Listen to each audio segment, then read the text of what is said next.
Hello students, कैसे हैं आप सब लोग। तो स्टूडेंट्स, आज के वीडियो में हम संस्कृत के अध्यापक के गुण और कर्तव्य के विषय में अध्ययन करेंगे। Qualities of a good Sanskrit teacher. तो चलिए स्टार्ट करते हैं। स्टूडेंट्स, आप सभी को ये ज्ञात होगा, जो हमारी संस्कृत भाषा है इसको विश्व की आदि भाषा और सभी भाषाओं की जननी मानी जाती है ना।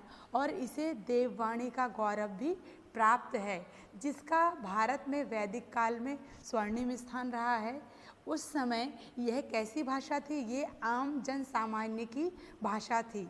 और जो संस्कृत के ज्ञाता थे या जो इसके सर्वज्ञ थे, उसको ईश्वर माना जाता था। इसी के तहत एक श्लोक का भी हम वर्णन कर सकते हैं कि मातृ देवो भवा, पितृ देवो भवा, आचार्य देवो भवा। अर्थात माता और पिता के पश्चात जो गुरु है वो भी क्या है? हमारे लिए सर्वज्ञ है। इन तीनों में जो महान अगर किसी को कहा गया है या किसी श्रेणी में रखा गया है, तो वो किसको रखा गया है? अध्यापक को रखा गया है। प्राचीन समय में जहाँ हम शिक्षक शब्द के लिए गुरु, आचार्य या फिर उपाध्याय शब्द का प्रयोग करते थे, लेकिन जैसे जैसे हमारा समय कैसा होता गया? परिवर्तित होता गया, तो इसके साथ साथ नाम में भी परिवर्तन आते गए। जैसे शिक्षक, अध्यापक, मास्टर, इस प्रकार की उपाधि दी जाने लग गई। किसे दी जाने लग गई? गुरुओं को।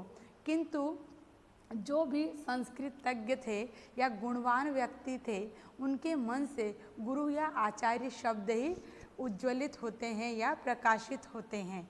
वो क्या कहते हैं कि गुरु ही कहते हैं या तो आचार्य कहते हैं, जो संस्कृत के विधाता होते हैं। वे जो गुरु शब्द है ना, वो दो शब्दों से मिलकर बना होता है। कितने शब्दों से? दो शब्दों से, जिसमें जो गु होता है वो अंधकार या गुण, तथा जो रू शब्द है वो प्रकाश या रूप। अर्थात वह व्यक्ति जो अंधकार से प्रकाश की ओर ले जाए अथवा जो गुण बातों का सही रूप प्रदर्शित करता है, वही क्या कहलाते हैं? गुरु कहलाते हैं। वही हम आचार्य को ऐसे बता सकते हैं, जो आचार्य होते हैं जो अपने आचरण से उचित पथ प्रदर्शन करते हैं। किसके लिए? हमारे लिए। जो महाकवि कालिदास थे, उनकी कई सारी रचनाएं थी। उसी में एक महत्वपूर्ण रचना है मालविकाग्निमित्रम। आप सभी ने ये पढ़ा होगा ग्रेजुएशन, पोस्ट ग्रेजुएशन में। तो इसमें एक श्लोक था जो इस प्रकार था: शिष्टा क्रियाम कस्यचिदां संस्थां संक्रांतिरस्यन्नम विशेषयुक्ता यस्सो भय साधुसम शिक्षकाणाम धुरी प्रतिष्ठा पायितम एवं। अर्थात कोई शिक्षक व्यापक ज्ञान रखता है, दूसरा ज्ञान का प्रसार या प्रकाश करने में बहुत चतुर है, किंतु जो दोनों कार्यों में सिद्धस्त है, वही सबका क्या होता है? शिरोमणि होता है। वही सबके साथ एक समान भाव रखता है और वही सबको अपने ज्ञान के द्वारा प्रकाशित करता है। रॉस थे महान शिक्षा शास्त्री। उन्होंने भी कहा था, शिक्षक अपने प्रयासों से छात्र को जो प्रकृति के नियमों के अनुसार विकसित करता है, उसे उस स्तर तक पहुंचने में सहायता देता है जिस पर वह स्वयं नहीं पहुंच सकता। ऐसा किसने कहा था? रॉस ने कहा था। वहीं एडम्स ने भी शिक्षक को मनुष्य का निर्माण करता कहा है। उन्होंने कहा था, मनुष्यों का जो निर्माण करते हैं वो अध्यापक ही करते हैं। और संस्कृत एक संश्लेषणात्मक भाषा है, जिसमें भारतीय संस्कृत क्या है? सन्निहित है, अर्थात समाहित है। और वहीं अगर हम बात करें जो संस्कृत शिक्षकों की, आज के भौतिकवादी और वैज्ञानिक युग में न केवल अपनी वेदकालीन प्रतिष्ठा बनाए रखनी है, अपितु देश के भावी नागरिकों में समाज की बुराइयों, भ्रष्टाचार, स्वार्थपरता, आतंकवाद, नस्लवाद, जातीयता से बचाते हुए नैतिक मूल्यों की प्रतिस्थापना इस प्रकार करनी है कि वे समाज के समुचित विकास में अपना योगदान दे सके। ये किसका कर्तव्य है? एक अध्यापक का कर्तव्य है और जो संस्कृत के अध्यापक है वर्तमान समय में उनको इन्हीं कर्तव्यों का पालन करना चाहिए, तभी वो समाज के विकास में अपना योगदान दे सकते हैं। इसके ये थोड़ा बहुत था कि संस्कृत का शिक्षक गुण कर्तव्य सब कुछ था इसमें। अब हम अध्ययन करेंगे संस्कृत शिक्षक के गुण कि उनके क्या क्या गुण होने चाहिए। ऋग्वेद है उसके अनुसार कहा गया था यदि कोई विद्वान शिक्षक बनना चाहता है तो उसे प्रथम स्वीकृत पाठ्यक्रम से भली प्रकार अध्ययन करना चाहिए और दूसरे ब्रह्मचार्य श्रम में रहकर ब्रह्मचारी के सब नियमों का पालन भी करना चाहिए। इसके अतिरिक्त जो अध्यापक होते हैं उसे अल्पवक्ता, धैर्यवान, विद्या में पारंगत, दयालु, आस्तिक, पवित्र आचरण वाला, स्वाध्यायशील और जितेंद्रिय होना चाहिए। क्योंकि जो शिक्षक होते हैं वो क्या होते हैं, ज्ञान का स्तंभ नहीं होते बल्कि वो हमारे राष्ट्र के निर्माता होते हैं और संस्कृति का पोषक भी होता है। इसलिए यह आवश्यक है कि अध्यापक में ऐसे गुण हों जो उसे आदर्शमय जीवन का पात्र बनाने में सहायक हो। और इसी के अंतर्गत एक जो संस्कृत के शिक्षक होते हैं उनमें सामान्य एवं साधारण शिक्षक के गुणों के साथ साथ निम्नलिखित गुण भी अवश्य होने चाहिए।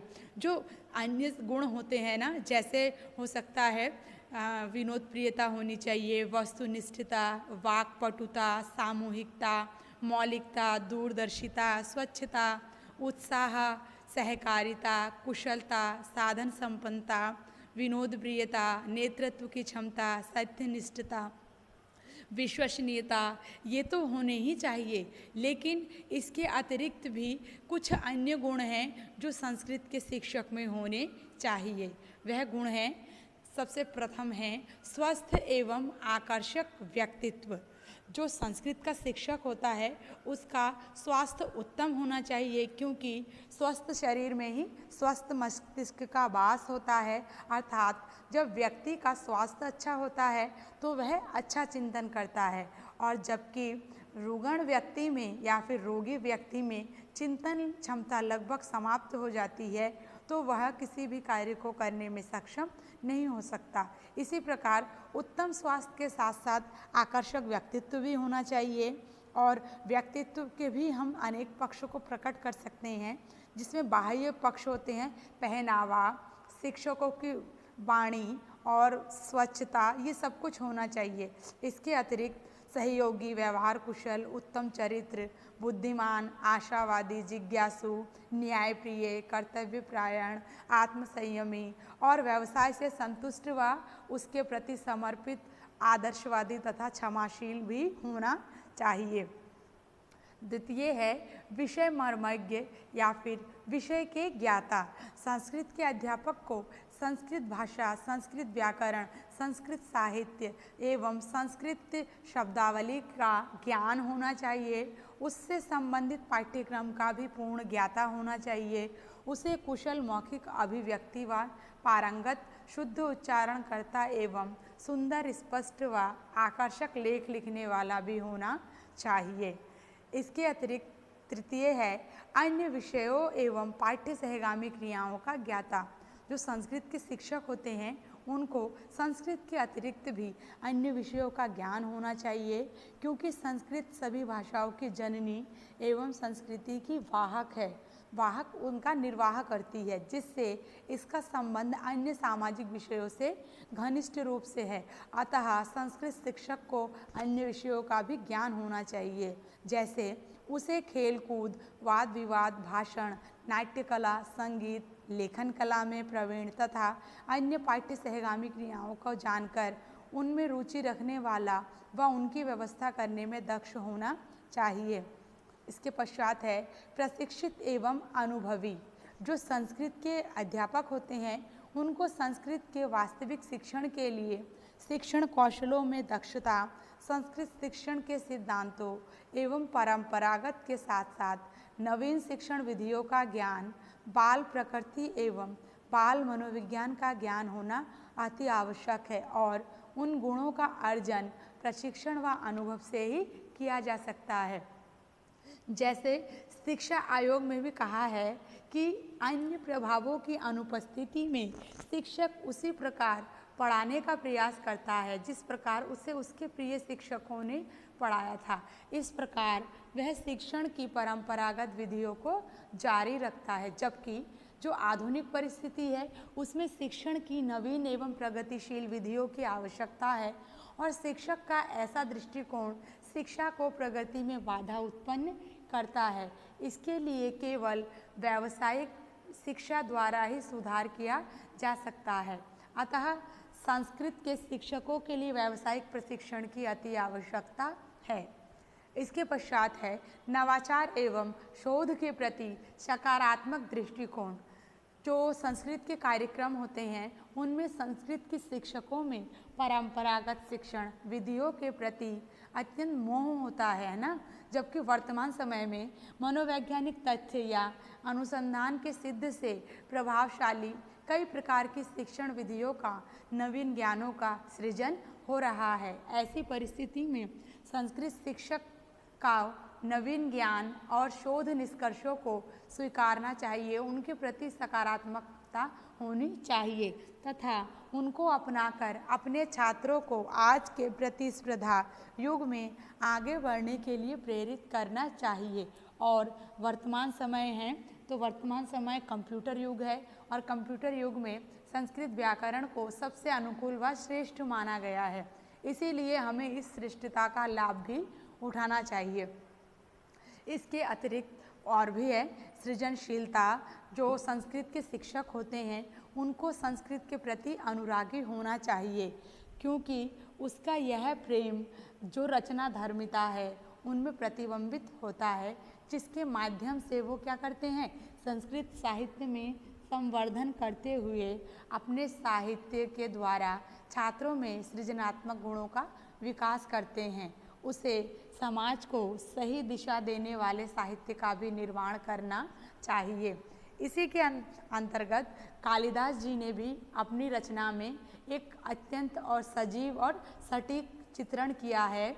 वह इस प्रकार था, जो चित्रण किया था उन्होंने, लब्ध स्पदो स्मिता विवादम भीरो तितिक्षणमाणस्य परिणा निंदानाम यस्य गामा केवल जीविकायम ते ज्ञानपणय वाणिज्य वंदंती। अर्थात जो शिक्षक यह समझ लेता है कि उसने सब कुछ प्राप्त कर लिया है, जो वाद विवाद से डरता है, जो दूसरों की निंदा व संतुष्ट में प्रसन्न होता है और जिसका शिक्षा के क्षेत्र में आगमन केवल जीविकोपार्जन के लिए हुआ है, वह शिक्षक न होकर ज्ञान रूपी दुकान का वाणिज्य सेल्समैन कहते हैं, जिसे हम सेल्समैन मात्र है। ये किसने कहा था? महाकवि कालिदास ने अपनी मालविकाग्नि मित्रम रचना में कहा था। ये अध्यापक के गुण थे कि संस्कृत के अध्यापक में इस प्रकार के गुण होने चाहिए, क्योंकि ये सभी गुण होंगे तो वो क्या कर सकते हैं, संस्कृत का विकास कर सकते हैं और उसके साथ साथ समाज में भी संस्कृत की स्थिति को परिवर्तित कर सकते हैं। क्योंकि समय परिवर्तनशील है तो शिक्षा भी कैसी होनी चाहिए, समाज की आवश्यकताओं और मांग के अनुसार होनी चाहिए। ये थे संस्कृत अध्यापक के गुण। अब इसके बाद हम अध्ययन करेंगे संस्कृत शिक्षक के कर्तव्य, कि उनके क्या कर्तव्य होने चाहिए और इन्हीं कर्तव्यों का संस्कृत के अध्यापक को पालन करना चाहिए।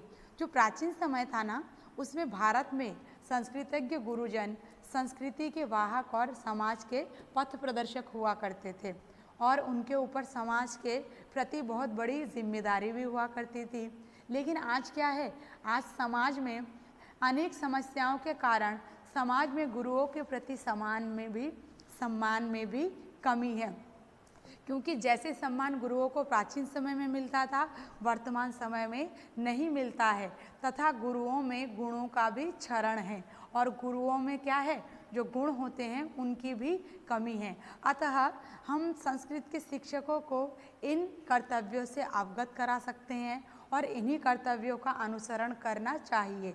जितने भी संस्कृत के अध्यापक होते हैं तो वो कौन कौन से कर्तव्य हो सकते हैं, सबसे पहले है अपनी संस्कृति व आदर्शों का संवहन करे तथा समाज को सकारात्मक विकास देने में अपना योगदान दे। द्वितीय है कर्तव्य के प्रति निष्ठावान रहकर स्वयं तथा अपने छात्रों में उदात्त भावनाओं का प्रचार और प्रसार करें। इसके पश्चात है संस्कृत भाषा साहित्य शब्दावली का समुचित ज्ञान प्राप्त कर उनके संरक्षण संवर्धन संप्रेषण में योगदान करें।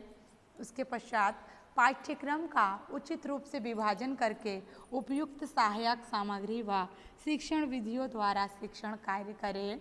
इसके पश्चात है छात्रों के गृह कार्य का भली भांति निरीक्षण करें तथा अर्जित ज्ञान का पक्षपात रहित मूल्यांकन करते हुए छात्रों की समस्याओं का निदान करें तथा उनकी सहानुभूतिपूर्वक सहायता करें। इसके अतिरिक्त और भी कर्तव्य हो सकते हैं, जैसे समय समय पर अपने ज्ञान को नवीन ज्ञान से परिचित कराते रहें और विद्यालय की पाठ्य सहगामी क्रियाओं में उचित सहयोग करें तथा अध्यापक को साहित्यिक आयोजनों नाटक कविता अंताक्षरी निबंध लेखन भाषण प्रतियोगिता श्लोक रचना कवियों की जयंती पर्व त्योहारों को मनाने के लिए भी छात्रों को प्रोत्साहित करना चाहिए तथा नीति नियंताओं को पाठ्यक्रम सुधार का सुझाव देना चाहिए और ज्ञानवर्धक साहित्य का निर्माण करना चाहिए। ये संस्कृत अध्यापक के कर्तव्य थे जिनका उन्हें निर्वहन करना चाहिए। अब संस्कृत जो अध्यापक हैं उन अध्यापकों की स्थिति में प्राचीन समय से लेकर काफ़ी परिवर्तन हुआ है। जैसे पहले उन्हें अन्य विषय के समान ही वेतन दिया जाता था और उनके लिए समान प्रशिक्षण की व्यवस्था की जाती थी, लेकिन परंपरागत विधि शास्त्री आचार्यों छात्रों के लिए शिक्षा शास्त्री का प्रशिक्षण दिया जाता है और इसी के अंतर्गत कई प्रकार के प्रशिक्षण की समुचित व्यवस्था भी की गई है।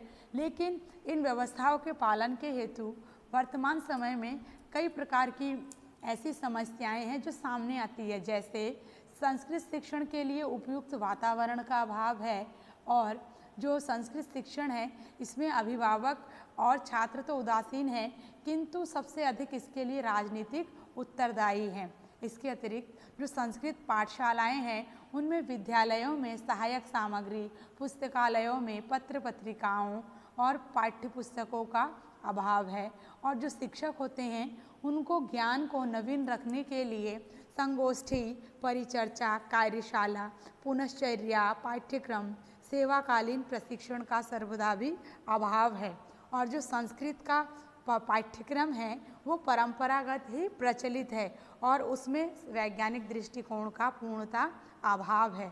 और इन्हीं समस्याओं के अगर मार्ग में आ जाएं इस प्रकार की समस्याएं तो संस्कृत के जो अध्यापक है तो उनको संस्कृत शिक्षण कार्य करने में बाधा उत्पन्न होती है। तो इसके लिए हमें कुछ सुझाव देने चाहिए, जिन सुझावों का अगर अनुकरण किया जाए तो संस्कृत के अध्यापक शिक्षण प्रक्रिया को सुचारू रूप से संपन्न कर सकते हैं। इसके सुझाव हो सकते हैं ऐसे, जैसे जो शिक्षक होते हैं उनको ज्ञान में वृद्धि के लिए अनेक प्रकार की सहायक सामग्री पुस्तकालय शोध कार्य सेवाकालीन प्रशिक्षण का महत्व देना होगा और उनको इसके बारे में ज्ञात कराना होगा। साथ ही जो भी नीति श्लोक हैं या फिर नीति नियंताओं को पक्षपात रहित होकर संस्कृत शिक्षकों संस्कृत पाठशालाओं व विद्यालयों तथा संस्कृत साहित्य के उत्थान के लिए प्रयास करना चाहिए और समाज के उत्थान के लिए वोट की जो राजनीति है हमें उसका परित्याग करना पड़ेगा। साथ ही साथ जितने भी विषय विशेषज्ञ हैं उनको समय की मांग के अनुसार संस्कृत के पाठ्यक्रम में परिवर्तन करते हुए उसके अनुरूप ज्ञानवर्धक साहित्य का निर्माण करना होगा और जो समाज है उसके दानदाताओं को भी पुनः एक बार भारत की गौरवशाली अतीत की पुनरावृत्ति के लिए प्राणपण से संकल्प लेना होगा, क्योंकि इतिहास स्वयं को क्या करता है दोहराता है। अतः क्या कर सकते हैं अतः हम संस्कृत की शिक्षा का विकास करने के लिए हमें जो भी समस्याएं हैं उन समस्याओं का निराकरण करना चाहिए, क्योंकि अगर हम उन समस्याओं का निराकरण करेंगे तो जो भी हमारी समस्याएं हैं शिक्षा से संबंधित वो समय पर ही समस्या का समाधान हो जाएगा और उसके साथ साथ ही जो शिक्षण प्रक्रिया है वो सुचारू रूप से संपन्न हो सकती है। और अगर हम सदिच्छापूर्वक प्रयास करें तो भारत को हम पुनः क्या बना सकते हैं, पुनः हम इसको विश्व गुरु बना सकते हैं। Okay, thank you class.